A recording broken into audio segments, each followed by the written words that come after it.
Welcome back to our podcast, Redeemed. We are moving on to Jonah. Yeah. Because Jonah's another fun one to talk about. A lot of fun things happen in that one as well. Everybody's heard about Jonah at some point. Everybody's heard about Jonah.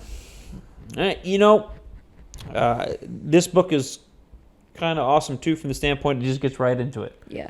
It's a short book, too. It is, 4 chapters. And they're really short chapters. They are. And they're eventful. They're eventful. It's an eventful 4. Action-packed. We're going to get right into it. Here it goes. It says, the word of the Lord came to Jonah. Go to the great city of Nineveh and preach against it because its weakness has come up before me. What does Jonah say? I don't want Thank you. Don't want to. God, you must not know about Nineveh. They're mean. Great guys. Mm-hmm. And I if don't want to go. And if you've watched the VeggieTale, you know they're fish slappers. Okay? So Jonah decides to run away. Now, as Christians, we know that's not going to work. Correct. Yeah. And it would be nice to say that we don't try to do this in our own way. Like, we don't physically run away from God nowadays, but we do run away from... We decide not to do it. It's like, I'm just not going to do that. Yeah. Yeah, no. And he'll get over it. He'll go away. Yeah, he's going to let it go. He doesn't. But Jonah took it a step further. He ran down, got on a boat, and was going to go the opposite direction of where he's supposed to go. Yep. Okay, he's supposed to go to Nineveh. He's going the other way. He's going to Tarshish. He thought he could get to the other side of the Mediterranean Sea. That's far enough away from Nineveh. He'll be safe. God will have me do something else. He'll send someone else that's closer. Yeah. And the reason, let's back up and add it in there. The reason that Jonah didn't want to go to Nineveh is because of what the Ninevites had done to the Israelites previously. Yes. And so he just did not believe that they deserved to be saved. Yep. That was it. Yep. That was what and he was not happy that God chose him to do the sharing. No. He didn't want the word to be shared with him. No, honestly. he wanted God to destroy him, wipe him out. We as people never do that either. Never do That that. thought never crosses our mind. Nuh-uh. All right. So then the Lord, because Jonah runs the other way, that's he can actually get away from God. Then the Lord sends a great wind on the sea, so violent the ship begins to break apart. Now there's some interesting parts to this little escapade, if you will. He's sleeping. Jonah's in the bottom of the boat sleeping. The ship is getting torn apart by wind and water right now, and Jonah's just racked out. Yeah. That's good. Sailors are crying out to every god they know, Literally. to get the waves to calm down. Jonah's sleeping below deck, so the captain goes down here, wake up, call out to your God. Yeah, we tried ours, didn't work. Yeah. And see if you can make this be good.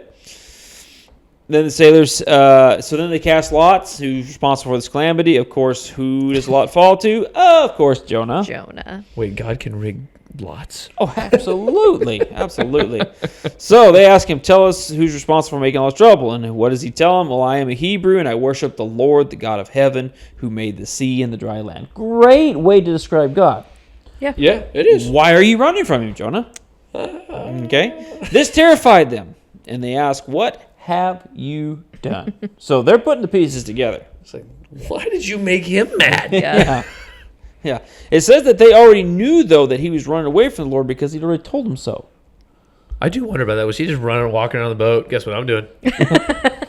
Guess what? Yeah. Running from God. Now see if I even want to say it. Yep, I'm not going. Yeah. Then I'm going to get off the ship. I'm getting off. He found a pagan boat. So the sea was getting rougher and rougher.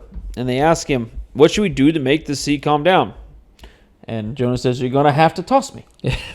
Pick me up, throw me into the sea. Yes, that was a Lord of the Ring reference there.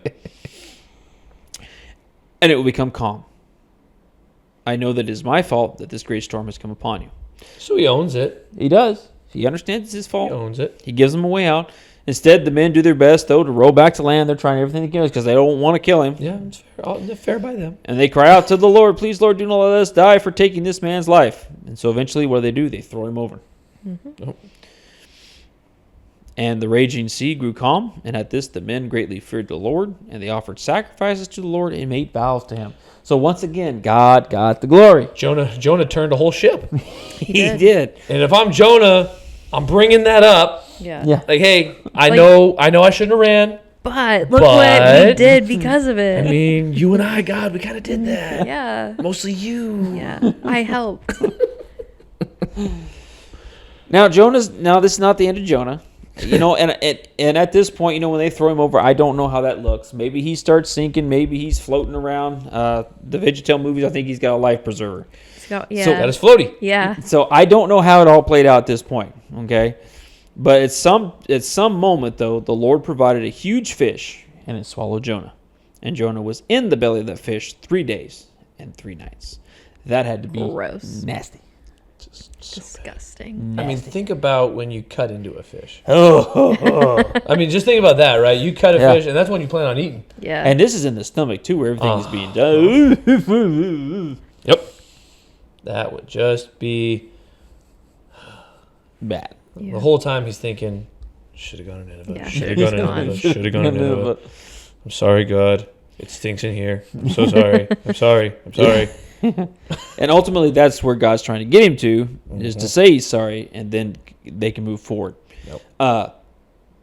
But here's the thought I want to leave you with, because I think it's very key. And I pulled this from the Life Application Study Bible. It says, by trying to save Jonah's life, the pagan sailor showed more compassion than Jonah, who did not want to warn the Ninevites of the coming judgment of God. Believers should be embarrassed when unbelievers show more concern and compassion than they do. Yes. Absolutely. And we do this. Yeah. Oh, yeah. We do this. Not on purpose, but we do this. Yeah. God wants us to be concerned for all his people, lost and saved. Absolutely. And I think that right there is a perfect lesson to pull from this. God wants everybody to be saved. Yep. Yes, And if he gives us something, and he gives us a job to do, we need to make sure that we do it to completion. Don't turn around and run. Or ignore it. Because like you said, that's more what we do. We don't turn around and run. We don't really turn around and run nowadays. Some people might, don't know everybody's situation, but I know for me personally, I just ignore things. And then what happens is, then you get caught up in the everyday, day-to-day of life, and it just gets forgotten. And then God needs to remind you, and he makes sure he gets your attention. Yeah. Much like Jonah in our own modern-day ways.